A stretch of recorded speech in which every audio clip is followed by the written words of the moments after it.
mulai pembelajaran, alangkah baiknya kita berdoa terlebih dahulu ya. Silakan dipimpin oleh salah satu orang. Siap. Berdoa menurut agama dan cara masing-masing. Doa dimulai. Doa selesai. Memberi salam. Selamat siang, Bu Cin. Selamat siang. Baik, kita akan belajar informatika pada siang hari ini.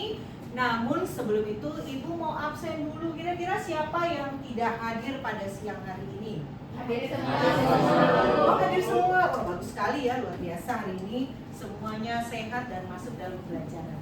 Baik, Ibu akan mengajarkan materi belajar berpikir secara komputasional. Namun saya boleh minta tolong satu orang boleh menyalakan infocusnya? Gak apa-apa, naik aja sebentar.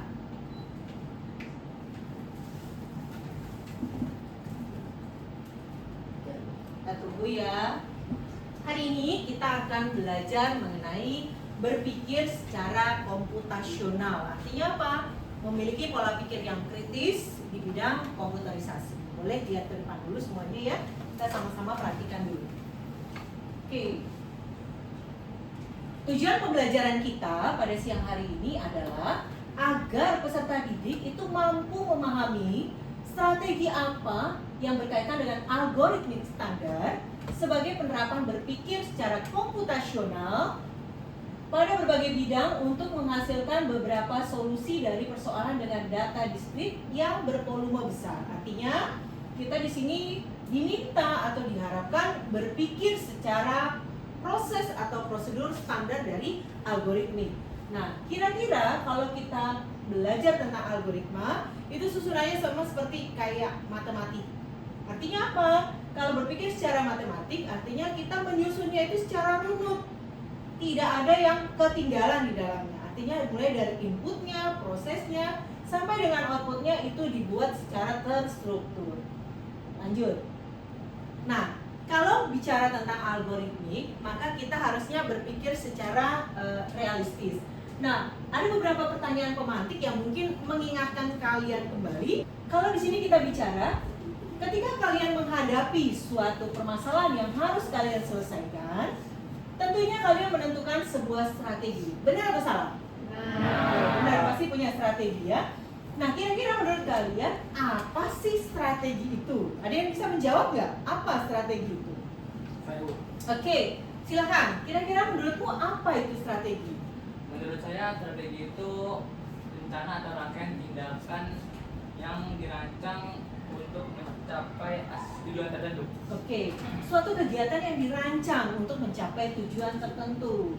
Ada lagi yang bisa menambahkan? Ya, Bu. Oke, silakan, Bu. Untuk menetapkan arah dan fokus dalam mencapai hasil. Oke, menetapkan arah dan fokus untuk mencapai suatu hasil. Sama seperti kalian, ketika kalian belajar di sekolah, tentu saja kalian punya strategi. Strategi kalian itu adalah punya targetnya adalah untuk lulus, betul nggak? Betul. Nah, oleh sebab itu strategi yang diharapkan itu adalah suatu hal yang target ke depannya itu sudah ada di depan mata dan itu akan kalian raih. Lalu, kenapa kita perlu menemukan solusi? Kalian perlu menentukan strategi. Artinya, mengapa dalam menemukan solusi kalian perlu menentukan sebuah strategi? Silakan, ada yang bisa menjawab? Kenapa? Oke, silakan. Untuk meningkatkan kesempatan agar sukses. Oke, meningkatkan kesempatan agar sukses. Lainnya? Bu, Oke. untuk mengidentifikasi dan mengatasi hambatan. Oke, mengidentifikasi dan mengatasi hambatan. Ada lagi? Saya, Bu. Oke. Agar fokus dan mudah beradaptasi terhadap perubahan. Oke, mudah beradaptasi terhadap perubahan. Udah itu aja, ada lagi? Gak ada? Cukup? Oke. Artinya ketika kalian menentukan strategi dan ketika kalian menemukan sebuah solusi, itu sangat penting sekali karena berkaitan dengan pembelajaran kita pada siang hari ini. Dan saya lanjut lagi ke apersepsi. Apa apersepsinya? Nah, kebanyakan kita tahu bahwa peralatan dan aplikasi di dunia digital sekarang ini menggunakan komputer, betul nggak? Betul kan ya? Apa-apa semua menggunakan komputer atau berbasis komputerisasi. Nah, komputer dan aplikasinya dibuat oleh ahli informatika sehingga membuat komputer itu tampak seperti mesin yang cerdas. Namun pertanyaannya, benarkah komputer itu cerdas? Benar nggak komputer cerdas? Tidak, Kenapa tidak? karena tidak dapat membuat penilaian moral atau etis dan tidak memiliki intuisi atau pemahaman yang mendalam. Oke, karena komputer itu bukan manusia ya, dia tidak punya pemahaman yang mendalam. Ada lagi? Saya Bu. Oke, Secara manusia, komputer tidak bisa cerdas karena tidak memiliki kesadaran, perasaan, atau pemahaman tentang dunia. oke, hampir sama tadi seperti Anda Radit.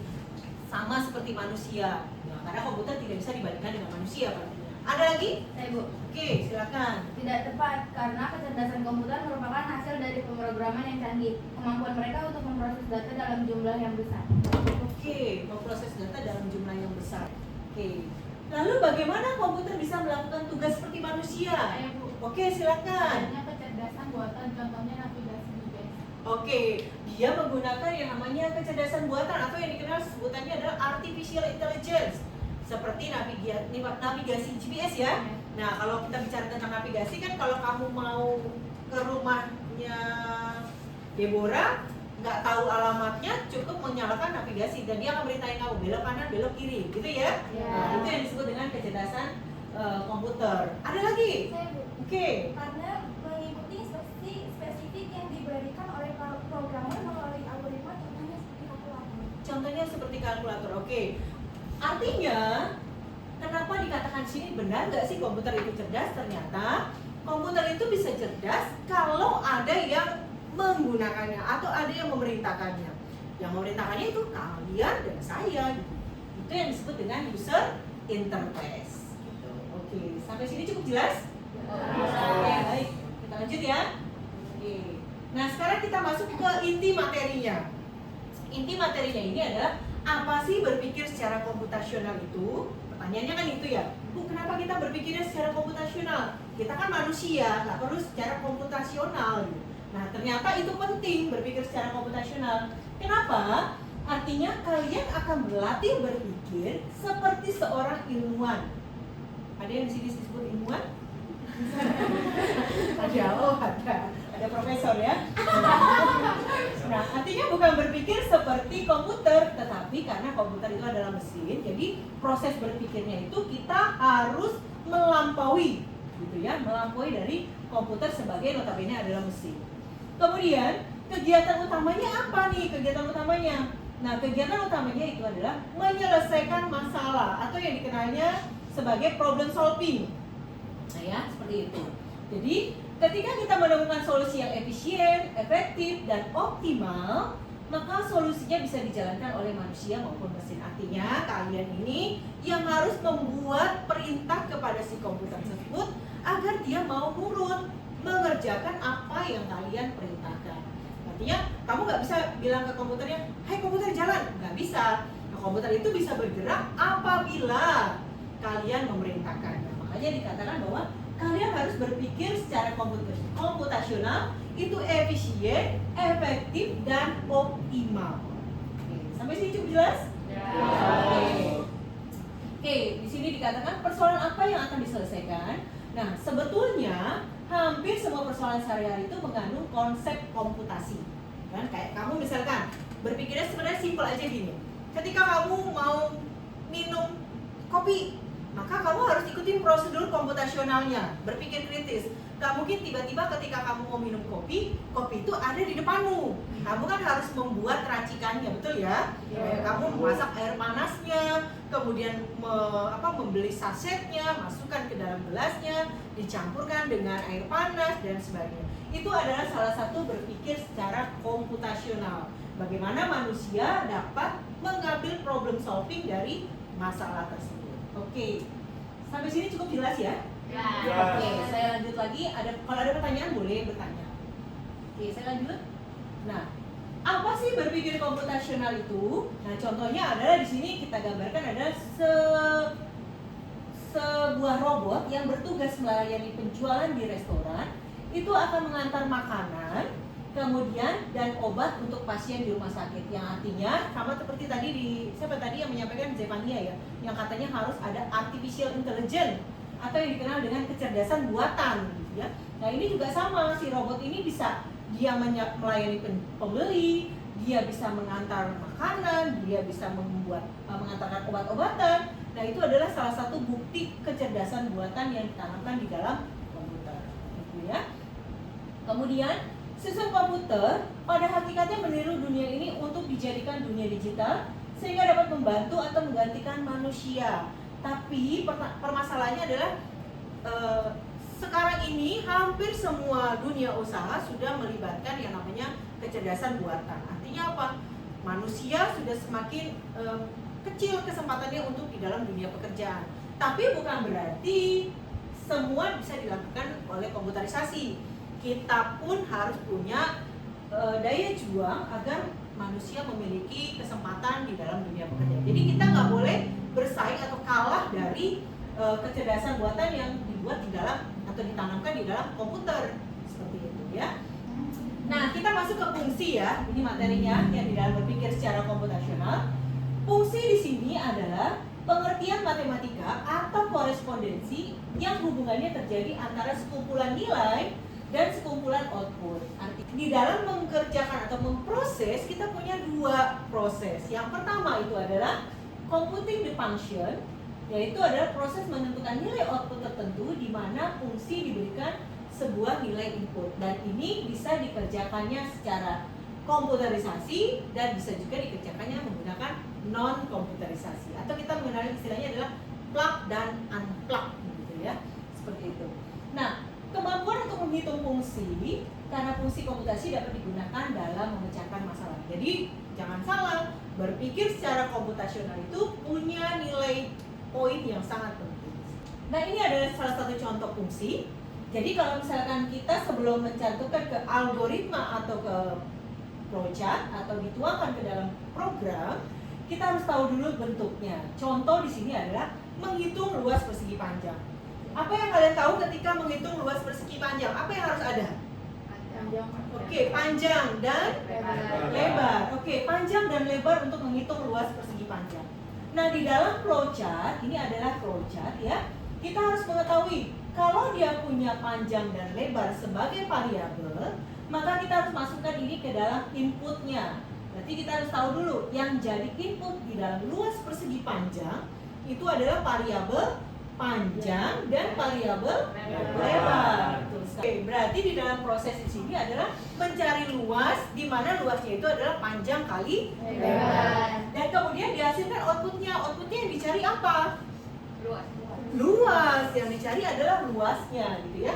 Oke, kemudian dari sini kita bisa membahas bahwa di dalam jenis-jenis fungsi yang tadi disampaikan, kita punya dua penyelesaian. Yang satu bersifat computable function, artinya penyelesaiannya bisa secara komputerisasi. Terus kemudian ada yang menggunakan non-computable function, artinya penyelesaiannya bisa tidak menggunakan komputerisasi.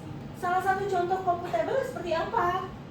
Bentuknya seperti ini. Kalau misalkan kita punya soal seperti ini. Contoh ya, ini mungkin matematik ya, karena kita bicara tentang berpikir secara komputasional itu ya pasti kaitannya dengan bukan selalu hitung-hitungan, tidak, tapi kaitannya dengan berpikir secara kritis.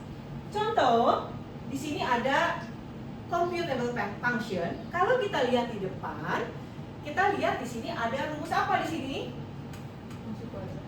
Fungsi kuadrat. Oke, di mana diketahui fungsi kuadrat ini? Kita lihat di sini ya.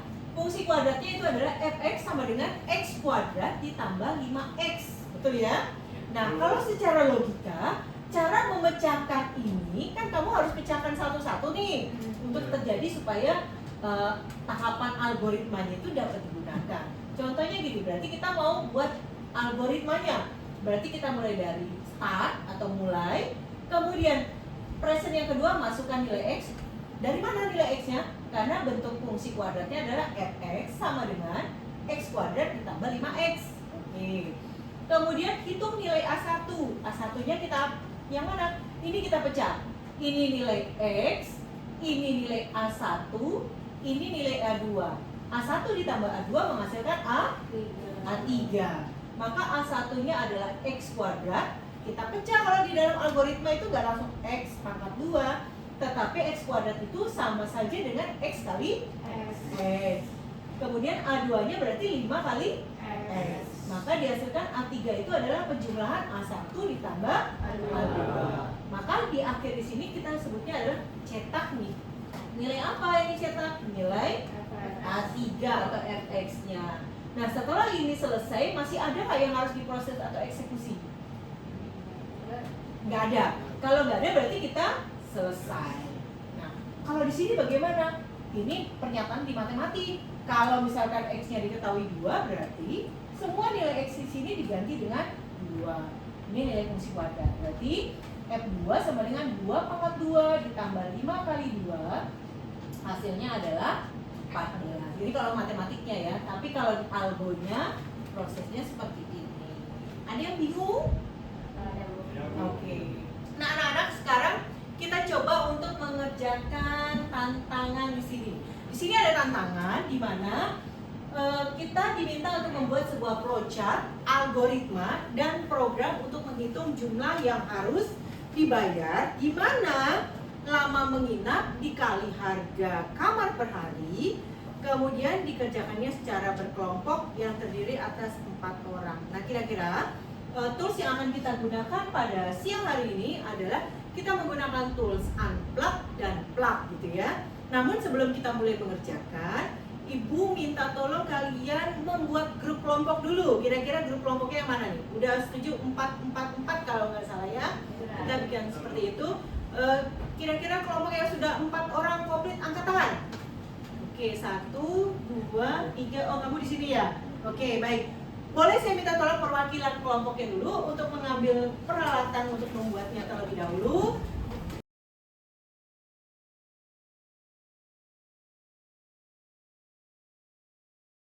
Baik, waktunya sudah habis.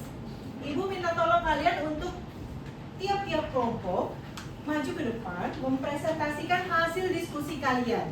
Kira-kira kelompok mana yang mau pertama kali mencoba? Oke, baik, silahkan maju ke depan. Assalamualaikum warahmatullahi wabarakatuh. Waalaikumsalam warahmatullahi wabarakatuh. Selamat siang semuanya. Kami dari kelompok pertama. Nama saya Siti Marhamantara. Nama saya Suci Salatulisa. Nama saya Zifania Praktito. Nama saya Muzidil Pramesti.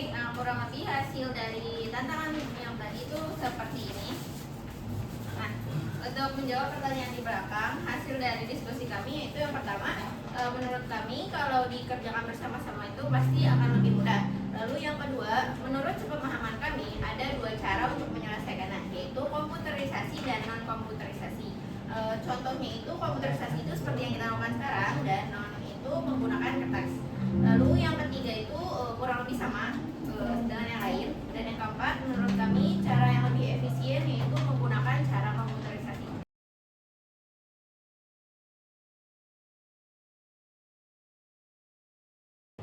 Nih, menggunakan alat tulis. Kalau yang tadi kita gunakan adalah unplug-nya, dan sekarang Ibu minta kalian menuangkan dari flowchart ke algoritma, kemudian menghasilkan program yang diharapkan. Barangkali ada yang mau mencoba?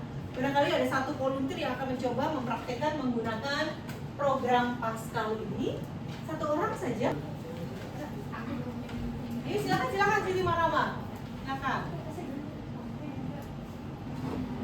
Dihapus dulu ya. Ini dibuatkan ke dalam bahasa pemrograman Pascal ya.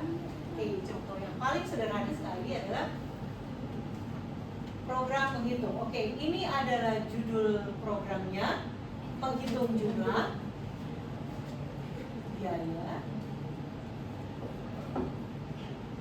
Oke, penggunanya menggunakan tanda underscore, tidak boleh menggunakan spasi, tapi penghubungnya menggunakan tanda underscore. Refleksi pembahasan kita pada siang hari ini, boleh saya minta tolong 1 orang untuk menyampaikan apa yang kalian dapatkan setelah pembelajaran kita pada hari ini mengenai berpikir secara komputasional.